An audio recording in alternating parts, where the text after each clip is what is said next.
My name is Marisela Champion. I am 36 years old. I lost my job, I said, holding his gaze. He didn't even blink. He pulled me close and whispered, "It's all right, love. I'll take care of everything." I believed him. That night I couldn't sleep, so I stayed still and listened. From the porch, his voice dropped, quiet, deliberate. "Don't worry. Once she's unemployed, she'll be easier to control. It's time." I didn't hear the rest. I didn't need to, because in that moment, everything became clear. The man I trusted with my life was already planning a life without me. What he didn't know, I had kept everything, every message, every document, every detail he thought I'd never notice. And now, I wasn't afraid. I was waiting. If you were in my place, what would you do? Stay with me. This is only the beginning. The apartment on Garfield Row was quiet at 6:15 in the morning. That specific kind of quiet that only exists before a city remembers it's alive, before traffic, before voices, before the weight of the day settles onto your shoulders. I stood in the kitchen of Unit 412, watching the coffee drip into the pot. The countertop was cold under my palms. Outside the window, Germantown was still gray. Cole was already up. That should have been my first signal. Cole was not a morning person. He hadn't been for 5 years. Not since the September morning we got married, not since the day we signed the lease on this apartment, not once in the 3 years we'd lived here at $3,200 a month.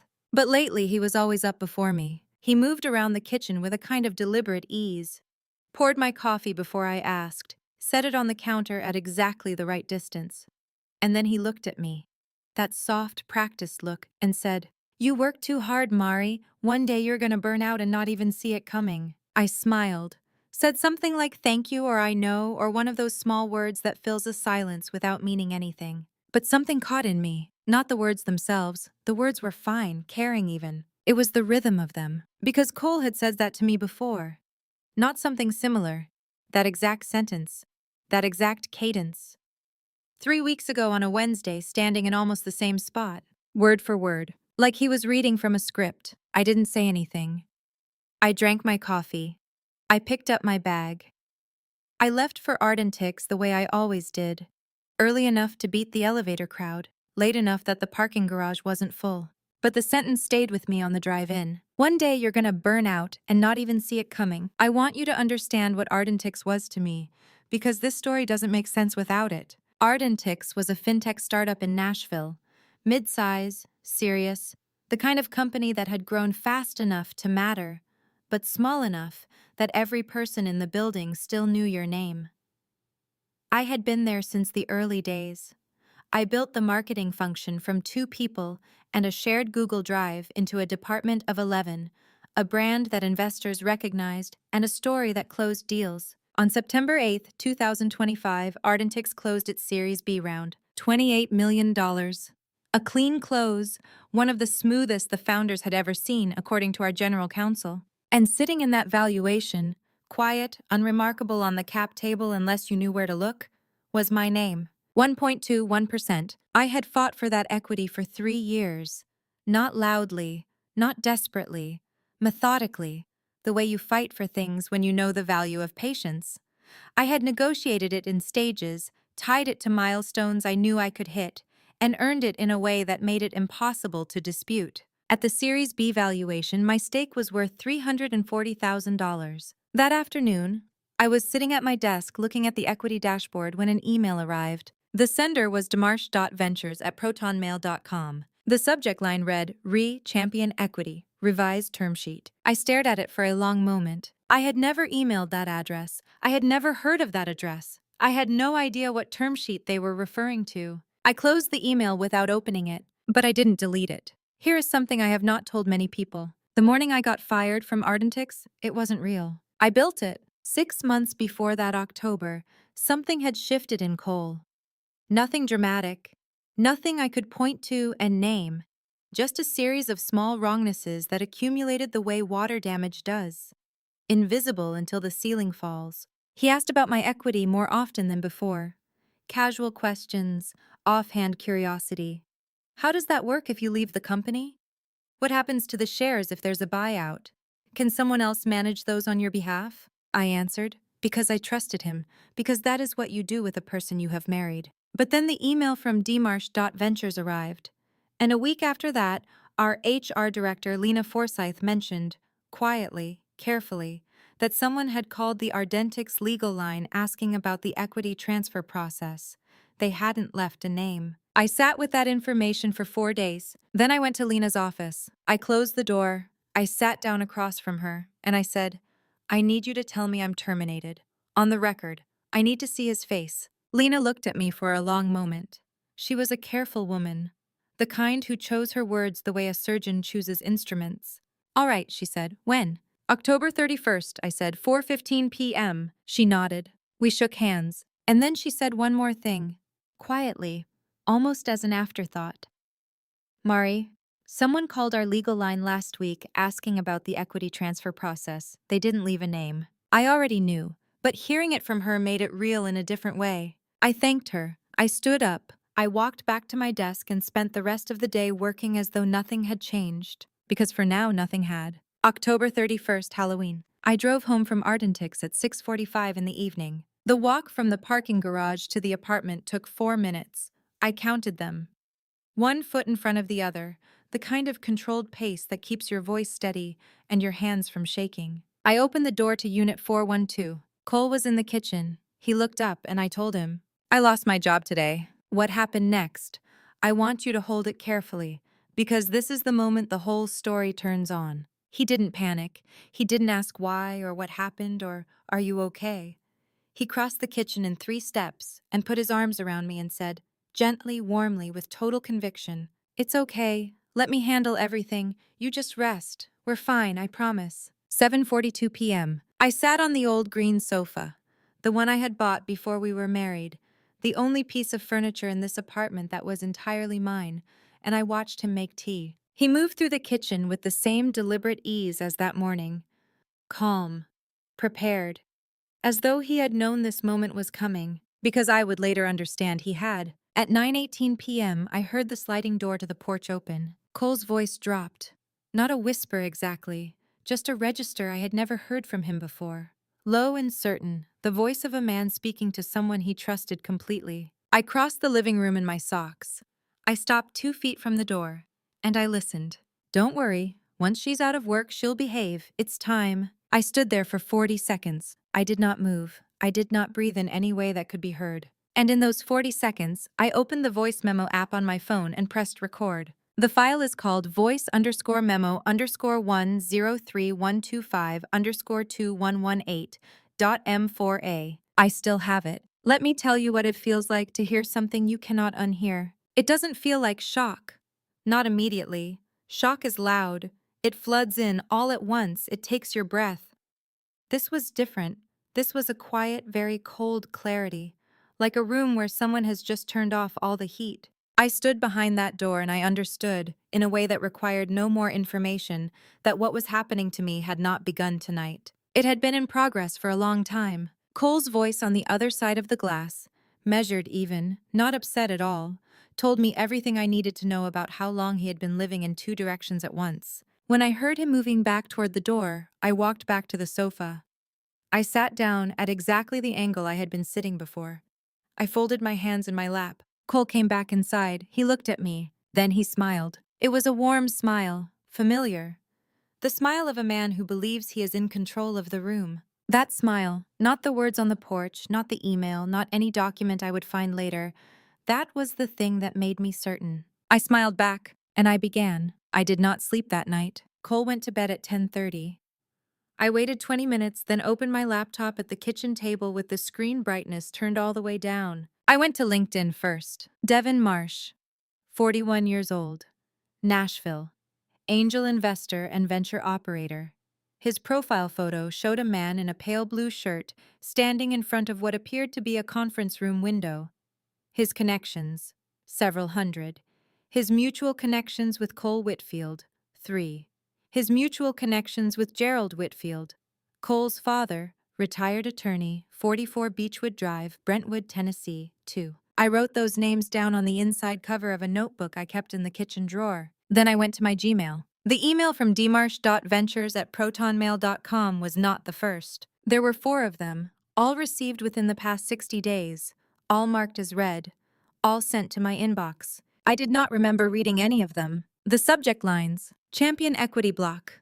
Let's talk numbers. September 9th, 2025. 6:14 a.m. One day after the Series B closed. Champion Equity. Revised term sheet. 3 weeks later. Updated timeline. Please confirm. 2 weeks after that. Champion Equity. Revised term sheet. The one I had seen that afternoon. 4 emails. All read. None replied to. None in my sent folder. I checked my Gmail settings. Under forwarding, I found a rule I had not created. All emails from any address at ardentix.com. All emails from dmarsh.ventures. Automatically forwarded to cole.whitfield.fin@gmail.com. The rule had been created on September 10th, 2025. One day after the first email from Devon Marsh arrived. I closed the laptop. I sat very still for a while. The refrigerator hummed. Outside, a car passed on the street below. Then I opened the laptop again and took screenshots of everything. At 11 o'clock, I went to the closet in the office and opened the file box I had kept since we were married. In the back, behind insurance documents and lease renewals, was a manila folder labeled 2021 Legal. Inside it, the power of attorney that Gerald Whitfield had drafted for me in March of 2021. We had been married for 6 months. It was the height of COVID. Gerald had called it a practical precaution, just in case something happens and Cole needs to manage paperwork. You know how these things go. Better to have it and not need it. And I had trusted him because he was a retired attorney and he was Cole's father, and I was 26 years old, and I believed the family I had married into had my interests at heart. Document reference: WH-2021-031. Signed March 14th, 2021. Notarized by Patricia Gould, Nashville, Tennessee. I had signed it after reading the draft. I was certain of that. What I had not done, what I understood, reading it now at the kitchen table at 11 p.m., was read the final version carefully enough to notice that it was not the same as the draft. Section 3, B. Financial powers. The original draft had authorized Cole to manage real property transactions on my behalf. The signed version read, real property transactions, financial instruments, investment accounts, and equity interests. 11 words, added between March 9th, when Gerald sent the draft, and March 14th, when I signed. 5 days, 11 words, and I had missed them. I photographed Section 3B. I opened a text to my sister Claudette, a licensed attorney in Houston, and typed, "Claude, I need you to read Section 3B and call me, tonight." She called me at 11:42 p.m. She said 4 words, "Mari, he can sell it." Claudette stayed on the phone with me until nearly 2 in the morning. By the time we were done, I had forwarded her every email from dmarsh.ventures, every screenshot of the forwarding rule, and the full scanned copy of the power of attorney. She reviewed them the way she reviews everything, methodically, without drama, with the kind of focus that reminds me why she became a lawyer. Then she found the attachment. In the third email from Devon Marsh, dated 3 weeks after the Series B closed, there was a PDF attachment I had not been able to open from my phone. Claudette opened it on her desktop. It was a term sheet. Devon Marsh, operating through Marsh Capital Partners, LLC, offering to acquire 100% of my equity interest in Ardentix Capital, Inc., purchase price $290,000. My equity, at current Series B valuation, was worth $340,000. Devon's offer was $50,000 below market. At the bottom of the document, in the signature block, Marisela Champion, per Cole Whitfield, power of attorney, electronic signature. Timestamp, October 30th, 2025, 2:31 p.m. I opened my calendar for October 30th. From 2 p.m. to 4 p.m., I was in a planning meeting with the Ardentix marketing team. Conference room B, 3rd floor. 6 people in the room. I had presented the Q4 strategy deck. I had the calendar invite, the meeting notes, the follow-up email I'd sent at 4:17. At 2:31 p.m. on October 30th, Cole had signed my name on a legally binding document while I was sitting in a meeting with 6 witnesses. Claudette said, "He signed your name on a legally binding document 1 day before you got fired.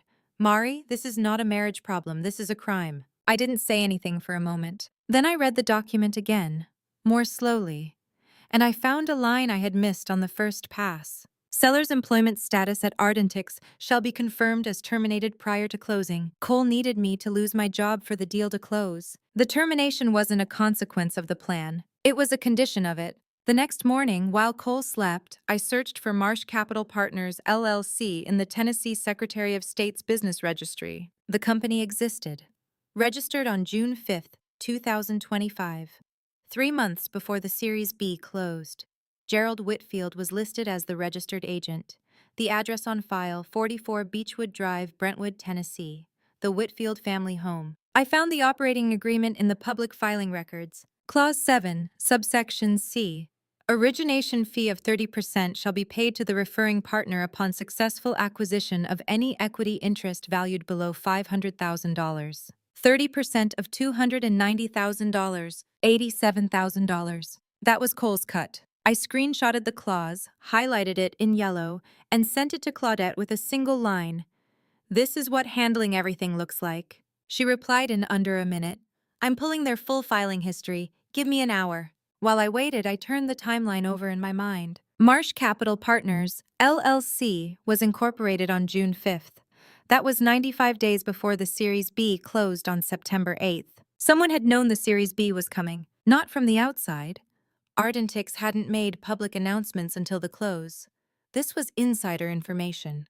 Someone with access to the board's conversations had told Devin Marsh, and Devin Marsh had built the structure to receive my equity before the valuation even locked in. There was only one person with that kind of access who also had a connection to Gerald Whitfield. Clifton Hare, independent board member, Ardentix. I wrote his name in the notebook. I took a legal pad from the office and sat at the kitchen table. I drew a timeline. May 20th. Gerald Whitfield takes a second mortgage on the family home at 44 Beechwood Drive. Amount, $240,000. Source, Williamson County Deed Records, which Claudette would pull for me later that day. June 5th. Marsh Capital Partners, LLC is incorporated. Gerald as registered agent. Address, the family home. Capital injection from Gerald's mortgage proceeds. September 8th. Ardentix Series B closes. Valuation, $28 million. My equity, $340,000. September 9th, first email from Devin Marsh lands in my inbox at 6:14 a.m., one day after close. September 10th, Cole creates the Gmail forwarding rule. All Ardentix emails, all Demarsh.Ventures emails, forwarded to his private account. October 30th, 2:31 p.m. Cole signs the term sheet in my name using the power of attorney. October 31st, 4:15 p.m., Lena Forsyth fires me per our arrangement. December 15th, scheduled closing date for the equity transfer. 173 days from the LLC's incorporation to the planned close. Every step of it accounted for. Every piece already in place before I had any reason to suspect anything. I sat back and looked at the page. The POA was the key, I said quietly to the empty kitchen. Gerald made the key, and I put it in their hands. Claudette called back at 11 a.m. She confirmed the mortgage, she confirmed the timeline, and then she said something that changed the shape of everything. "Mari, the next step is not calling the police. The next step is revoking the power of attorney. Today, before Cole knows you know." Before I closed the laptop that night, I opened the folder called 2021 Documents one more time. I had kept everything from that period. Compulsively, habitually, the way I kept everything. And at the back of the folder, behind the signed POA, I found something I had not thought about in 4 years. The draft, Gerald's original version, emailed on March 9th. Before the revisions, I opened both documents side by side and read them against each other, line by line. Section 3, B of the draft. Real property transactions on my behalf. Section 3, B of the signed version. Real property transactions, financial instruments, investment accounts, and equity interests. The difference was not a typo. It was not a standard revision. It was 11 words inserted precisely and purposefully in the 5 days between when I read the document and when I signed it. Gerald had known I would not read the final version as carefully as the draft. He had waited until I lowered my guard, and then he had added the clause that gave Cole the power to sell the most valuable thing I owned. I sat with that for a long time. Cole was asleep in the next room. I could hear his breathing through the wall. I closed the laptop. I walked to the doorway of the bedroom and looked at him. I did not feel angry. I felt completely entirely awake. And I thought, this is the most dangerous I have ever been. On November 3rd, I set my alarm for 5:30. I showered, dressed, and left the apartment before Cole was awake. I drove downtown and parked 2 blocks from the office of Renata Oakes, family and civil litigation attorney, downtown Nashville, the name given to me by Claudette after 40 minutes of research the night before. She specializes in unauthorized agency, Claudette had said. She's testified in 3 cases involving fraudulent POA use in Tennessee in the last 4 years. She's the right person. I was in Renata's office at 7 a.m. She was a tall woman in her mid-40s with reading glasses on a chain around her neck, and a desk that was organized in a way that suggested she trusted no one to find her documents for her. She read everything I gave her without speaking: the POA, the term sheet, the email screenshots, the forwarding rule, the LLC filing, the operating agreement with the 30% clause. When she finished, she set the papers down and looked at me. She said, Tennessee Code Annotated Section 346109, you can revoke this power of attorney today, right now if you want. Then, the forwarding rule alone is enough to establish unauthorized access to your accounts. But the term sheet, that's what turns this from a divorce case into a civil fraud case. I told her about the meeting on October 30th. The 6 people in the room, the calendar invite. She wrote something in her notepad. Does your company's shareholder agreement have a clause about unauthorized equity transfers? She asked. I said I wasn't certain. I said I had never needed to read that section carefully. She nodded as though this was exactly the answer she had expected. Find out today, she said. I paid the $8,500 retainer from my personal checking account, not the joint account, and drove directly to Ardentix. I called Bridget Calloway from the parking garage, not as an employee checking in, as a shareholder with a legal concern. That distinction mattered. I made it deliberately. Bridget was in her office within 20 minutes of my call. She pulled up the Series B shareholder agreement on her screen and scrolled to Section 9.4 while I sat across from her. She read it twice. Then she turned the screen toward me. Section 9.4 read, any attempted transfer of equity interest without written board approval and independent verification of principal identity shall be deemed void ab initio. Void ab initio, void from the beginning, as though the transfer had never happened. Cole had no board approval. He had not sought it. The transfer, the signed term sheet, the agreement, all of it, was legally meaningless from the moment he executed it, but only if Ardentix was willing to say so. Bridget looked at me. She said, are you telling me someone tried to sell your shares without your knowledge? A pause. I'm calling our general counsel in the next 10 minutes. She also told me something I had not known. Devin Marsh had made contact with one of Ardentix's independent board members, Clifton Hare, prior to the Series B close. Clifton had not disclosed this contact to the board. He had not flagged it. He had simply gone quiet. That was how Devin Marsh had known the valuation before anyone outside the company should have. Clifton Hare was the leak. Claudette sent me the Williamson County deed records at 2 p.m. Gerald and Sandra Whitfield, 44 Beechwood Drive, Brentwood, Tennessee. Second mortgage, recorded May 20th, 2025. Lender, First Cumberland Bank, amount $240,000. 16 days later, June 5th, Marsh Capital Partners, LLC was incorporated, with Gerald as registered agent and the family home as the registered address. Gerald had borrowed the money first. Then he had built the structure to deploy it. Then he had waited for the Series B to close so the asset, my equity, had a defined value to acquire. Claudette's email read, Gerald needed the liquidity first. The LLC came 16 days later. He funded this from the start, Mari. This is a 3-way arrangement. Gerald, Cole, and Devin. You were the asset. You were always the asset. I read that email 3 times. Then I noticed the question at the bottom. There's one name we haven't checked yet. Sandra. What does she know? And when did she know it? I didn't have the answer yet, but I would. The morning after I found the porch recording, Sandra Whitfield had called me at 8:04 a.m. I had thought of it as a coincidence at the time. A mother-in-law checking in. The family version of concern. Now I pulled up the tablet we kept on the kitchen counter. the shared device Cole used for recipes and calendar reminders. He had logged out of most things, but he had forgotten one. His iMessage synced to the tablet because he had once watched a football game on it. There was a thread with Devin Marsh. The most recent message, sent at 7:48 a.m. on November 1st, 16 minutes before Sandra called me, read, "Done, she's out." 16 minutes. Cole texts Devin at 7:48. Devin presumably tells Gerald. Gerald tells Sandra.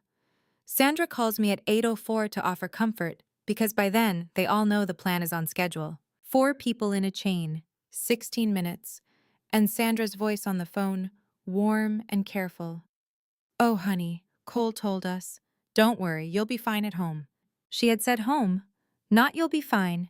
Not you'll land on your feet. Fine at home, like the destination was already decided. I screenshotted the text. I emailed it to Renata and Claudette with the timestamp circled. Renata replied in 6 minutes. "Most clients come to me with a feeling. You came with receipts." On November 4th, I drove to Renata's office at 9 a.m. We had spent the previous evening on the phone going through the revocation of power of attorney line by line. It was 2 pages of precise legal language. Tennessee statutory form referencing the specific document number of the original POA, and I had read every word of it at least 4 times before I was satisfied. At 10:22 a.m., I signed it in front of Notary Carol Spence, whose commission number was 823941, and who asked me twice, calmly and professionally, whether I was signing of my own free will and with full understanding of the document's effect. Both times I said yes. When I set the pen down, I noticed that my hand was not shaking. I had expected it to shake. Renata looked up from her copy and said, "I'd like 3 certified copies, please." Then she looked at me. "Where do you want them sent?" I said, "1 for my records, 1 for Ardentics, 1 for Gerald Whitfield's office." She raised an eyebrow. "You sure about the last one?" "Especially the last one," I said. Document reference, RC-2025-1104-MC. Revocation of Power of Attorney, originally executed March 14, 2021. Effective immediately upon signing and notarization. The certified mail to Gerald's office left Renata's outbox at 11:10 a.m., tracking number 94001118992234567812330. Estimated delivery, November 6th. Cole would find out in 48 hours. From the moment I signed that document, I had 41 days before the scheduled closing date of December 15th. 41 days to make sure there was nothing left to close. Bridget Calloway received the revocation notification at 2:17 p.m. I know the time because she forwarded me a copy of the email she sent to Devin Marsh 34 minutes later, with Renata copied in the CC field. It read, "Ardentics Capital Inc. hereby notifies all parties that the attempted equity transfer of Ms. Champion's interest is null and void, ab initio, per Section 9.4 of the shareholder agreement. The underlying power of attorney authorizing the purported transfer has been formally revoked by the principal. No closing will occur.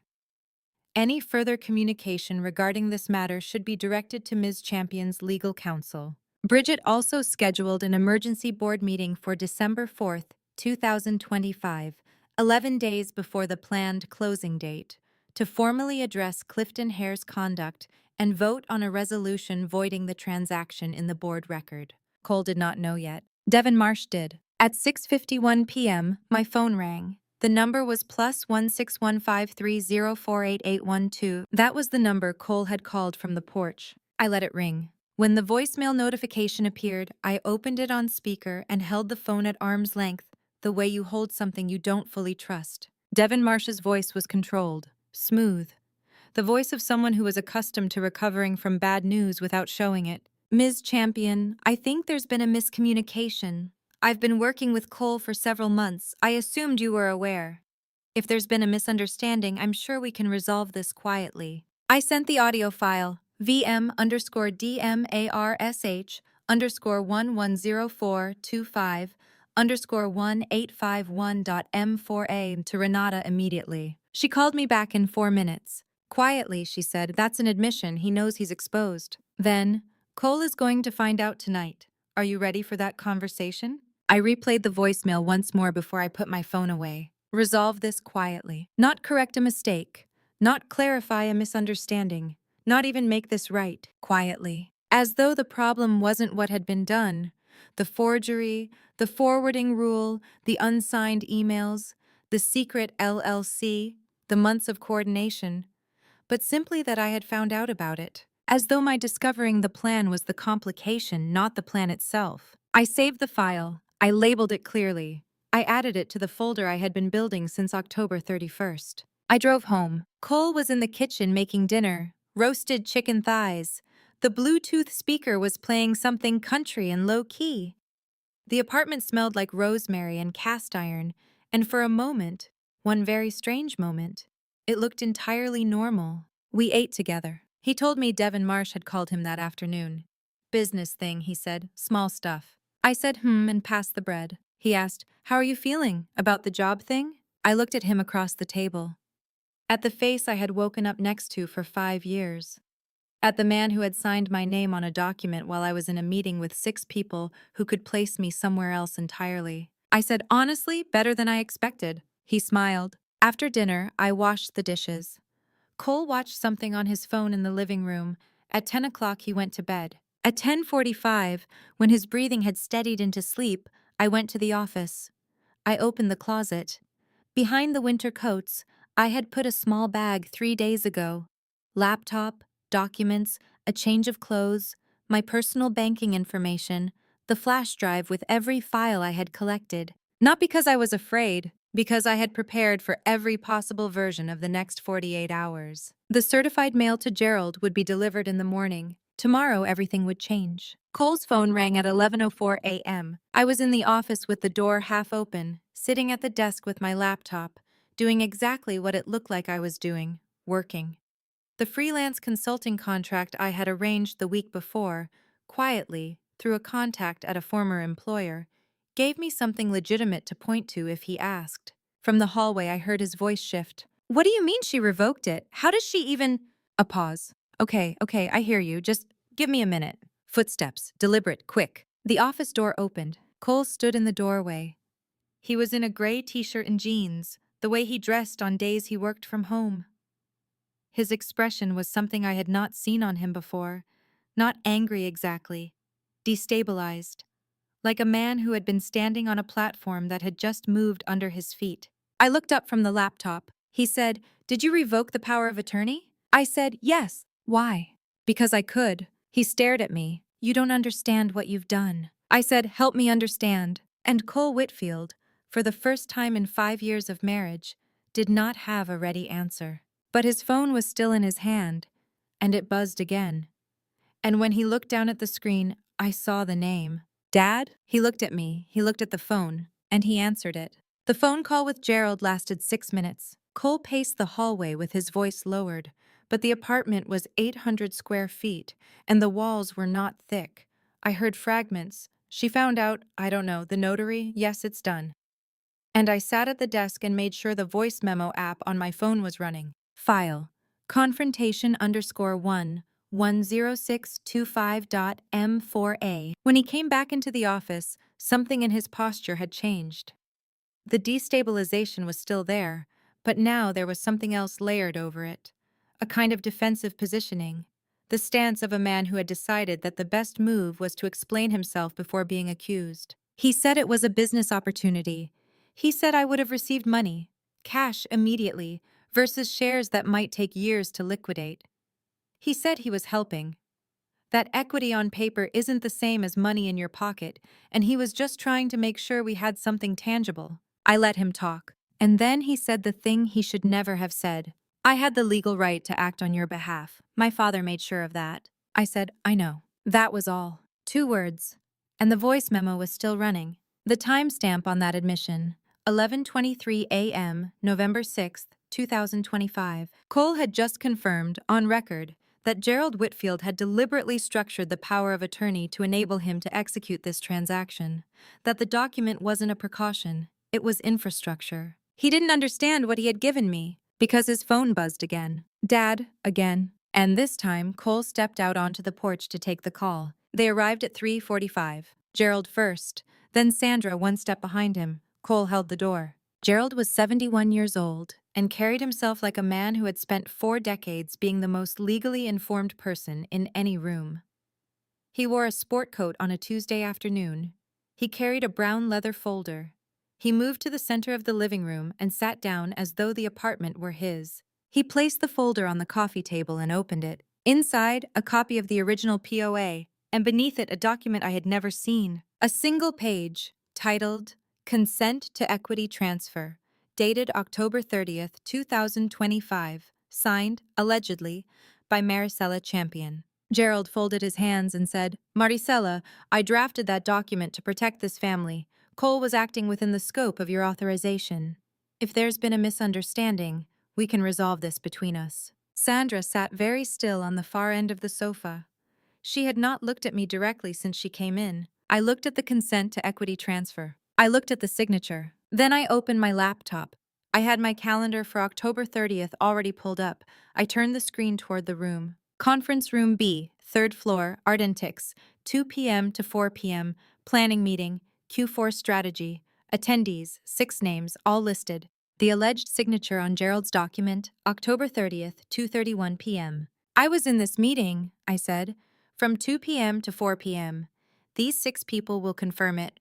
So will the building security log and the conference room booking system." Gerald looked at the screen, then at the document, then at Cole. He said nothing. Sandra's hands, folded in her lap, tightened. Gerald was a lawyer, a retired one, yes, but a lawyer. He had spent 40 years knowing exactly which words opened doors and which ones closed them.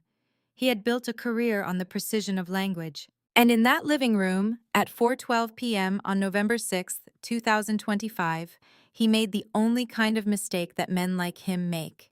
He believed that reassuring me was still a viable option. He leaned forward slightly, his voice softened. "Marisela," he said, "everything we did was to make sure you'd be taken care of after the marriage ended."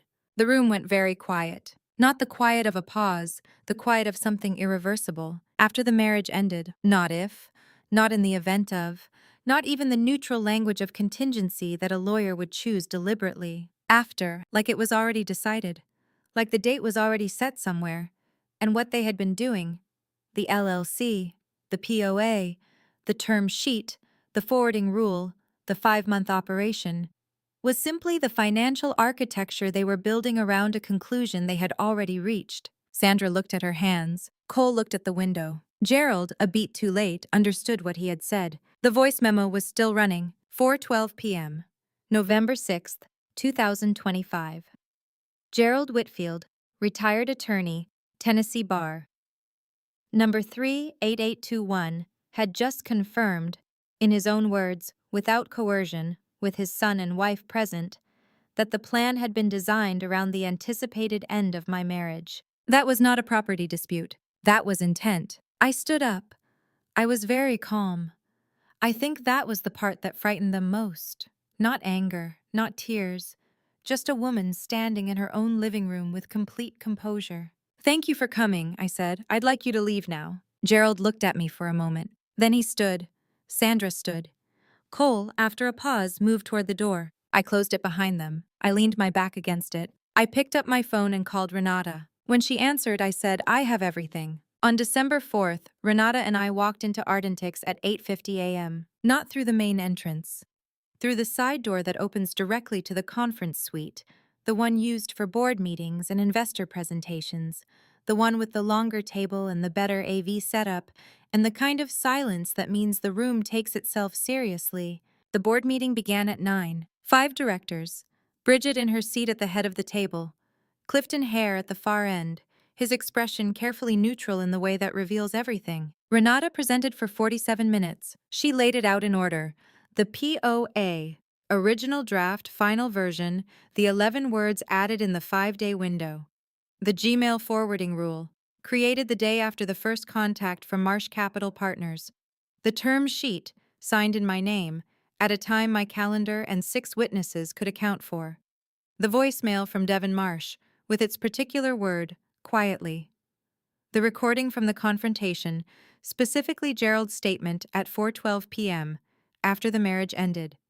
The LLC incorporation date of June 5th, 3 months before the Series B, and the second mortgage on 44 Beechwood Drive, recorded May 20th, that had funded it. 47 minutes, no interruptions. When Renata finished, the room was very still. The vote was 4-1. 4 directors voted to formally declare the equity transfer void, issue written notice to Marsh Capital Partners, and refer the matter to the company's general counsel for further action. Clifton Hare voted against. Bridget asked him to recuse himself from the remainder of the proceedings. He gathered his things and left. After the meeting, Bridget pulled me into the hallway. "We need to talk about your role here," she said. "Not today, but soon." I said I'd be available whenever she was ready. Renata filed the civil complaint at 9:44 a.m. on December 5th, Davidson County Circuit Court. Case number 25-CV-Davidson-8814. Defendants Cole Whitfield and Devin Marsh. Causes of action: unauthorized agency, civil fraud, breach of fiduciary duty. Damages sought: $340,000 in equity value, $200,000 in consequential damages, $140,000 in punitive damages. Total $680,000. Cole was served at his office at 11:22 a.m. Renata texted me 4 words. Filed at 9:44, served at 11:22. The clock starts now. I was at my kitchen table when the message came through. I read it twice, set my phone face down on the table, sat with it for a moment. Then I made coffee. At 3 p.m., Renata called to tell me that Devin Marsh's attorney had already been in contact. "My client is prepared to discuss an early resolution," the attorney had said. Renata had told them she would pass the message along. Claudette filed the grievance with the Tennessee Board of Professional Responsibility on December 5th, the same day as the civil complaint. The grounds: Gerald Whitfield, Tennessee Bar, number 38821, had drafted a legal document, the power of attorney, with a material term inserted without the knowledge of the signing party. He had served as notary witness for a document, the consent to equity transfer, that bore a forged signature. He had participated in a professional capacity in a scheme that caused financial harm to the party he had ostensibly drafted the document to protect. None of these were criminal charges. The Tennessee BPR does not prosecute crimes. It administers attorney discipline. But Gerald had practiced law for 40 years. His license was the only professional credential he had. And what Claudette had submitted was enough, carefully documented, cleanly presented, to open a formal review that could end that credential permanently. Review period, 90 days. Claudette said, "He was a lawyer, Mari. He knew exactly what he was doing, and that makes it worse, not better." That evening, my phone rang from Sandra's number. She didn't say anything. The line was open for 11 seconds. Then she hung up. December 15th arrived on a Monday. I was at Ardentics by 8 a.m. I had a product launch brief to review, a media contact to follow up with, and a meeting at 10 about the Q1 content calendar. I did not set a reminder for the closing date. I did not count down to it.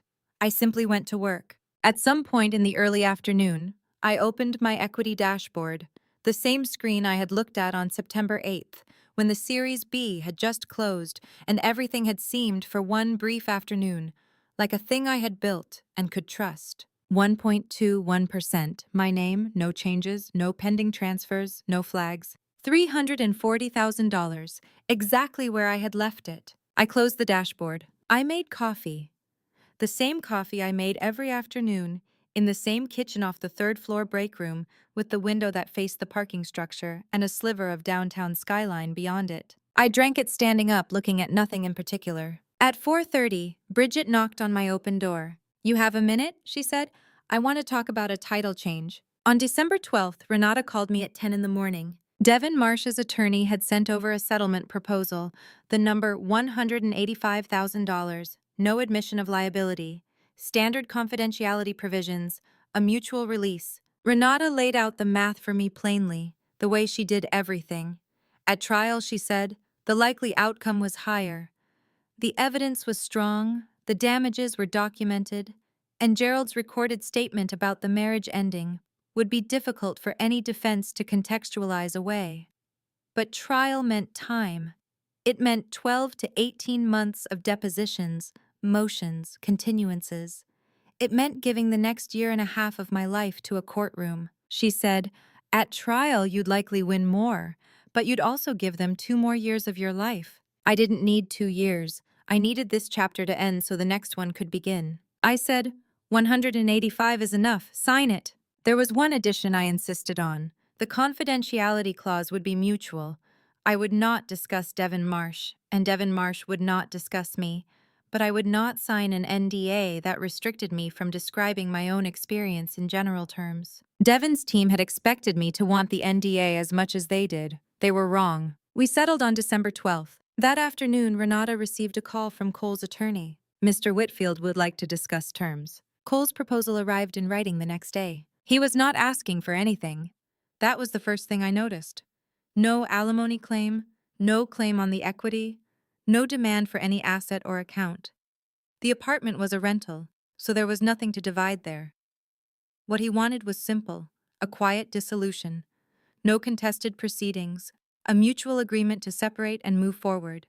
In exchange, I would withdraw the civil complaint against him. Renata explained that withdrawing the complaint was permissible at any time, and that nothing would prevent me from refiling if Cole violated any term of the agreement. The practical effect was limited. The symbolic effect was what he was after. A clean exit, no public record of the case proceeding. I wrote one email to his attorney, 3 sentences. I accept the terms with one addition. A full written acknowledgement that the power of attorney was used without my knowledge or consent. Signed by Cole Whitfield. Notarized. No acknowledgement, no deal. Cole signed the acknowledgement on December 17, 2025. Notarized. Document reference DIV-2025-MC-CW-001. That night, I went to the office closet and took out the original POA, the signed version, March 14, 2021. I held it for a moment. The paper was slightly yellowed at the edges. Gerald's signature on the notary line was confident and clear. I put it back in the folder. I would not be destroying it. The divorce papers were filed at Davidson County Circuit Court on December 18, 2025 at 10:41 a.m. Case number 25-DR-Nashville-1218. Claudette had flown in from Houston the night before. She was sitting next to me in the waiting area of Renata's office when I came out after signing. She stood up when she saw me. She didn't ask how I was. She knew better than that. She said, "How do you feel?" I thought about the question for a moment, genuinely thought about it, the way you think about questions that deserve a real answer. 5 years, 3 months, 11 days. From September 7th, 2020 to December 18th, 2025. I said, like I finally own the room I'm sitting in. Claudette nodded. She handed me my coat. We walked out into the December morning. The air was cold and sharp and very clear. We got coffee from the place 2 blocks down, the one with the dark wood counters and the windows that fog up on cold days, and we stood outside anyway because the cold felt good. On the walk back to the parking garage, Claudette said, "What happens Monday?" I looked at my phone. There was an email from Bridget Calloway, arrived that morning while I'd been in with Renata. Subject line, offer letter, Chief Marketing Officer. Start date, December 29th. I want to tell you about December 29th, not because it was dramatic. It wasn't.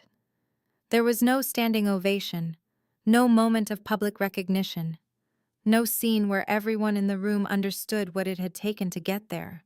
That's not how real things work. Here is how real things work. I arrived at Ardentics at 8:45 a.m.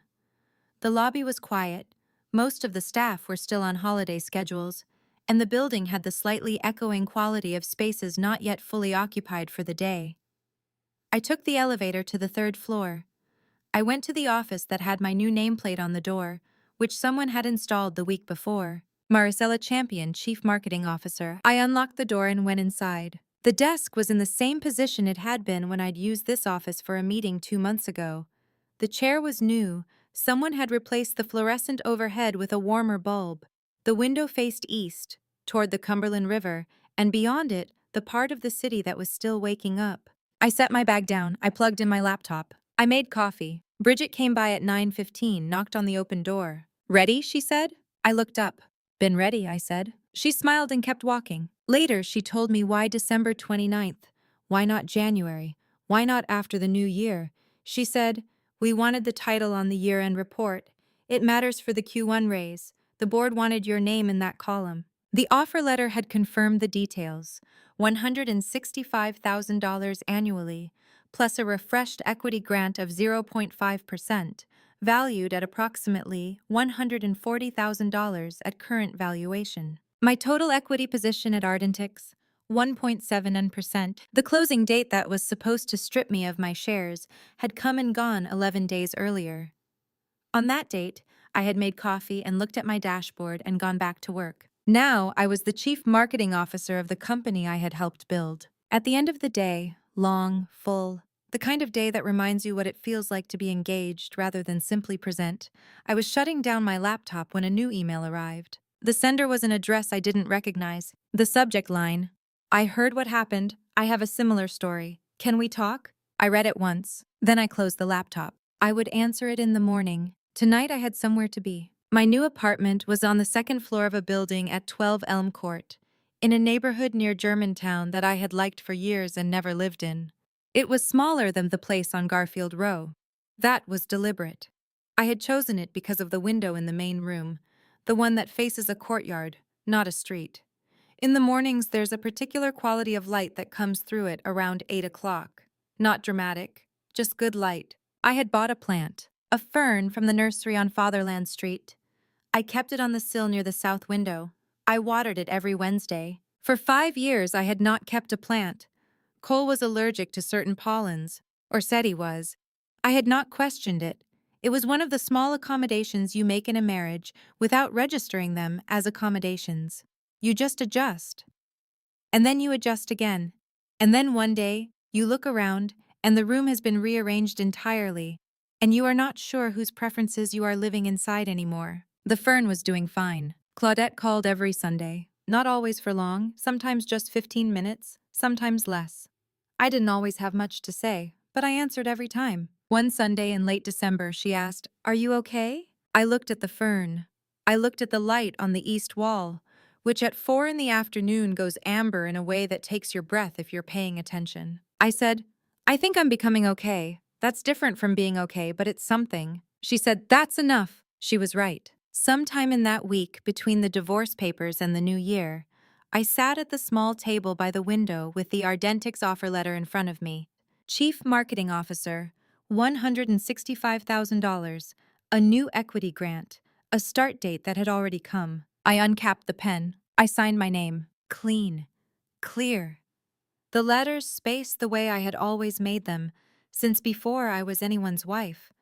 Since before I had ever handed a document to another person and trusted them not to change it. I set the pen down, and I realized, sitting in that quiet room with the good light and the fern and the sound of nothing particular, that I had not checked the signature after I made it. I had not needed to verify that the name on the page was mine. For the first time in a long time, there was no one else's hand on the paper. Just mine. Just mine. If this story stayed with you, if something in it felt familiar or important, or like something you needed to hear, share it with someone who might need it too. And if you're facing something like this right now, document everything, date everything. Trust the people who ask hard questions, not the ones who offer easy comfort. The receipts don't lie. Neither do you.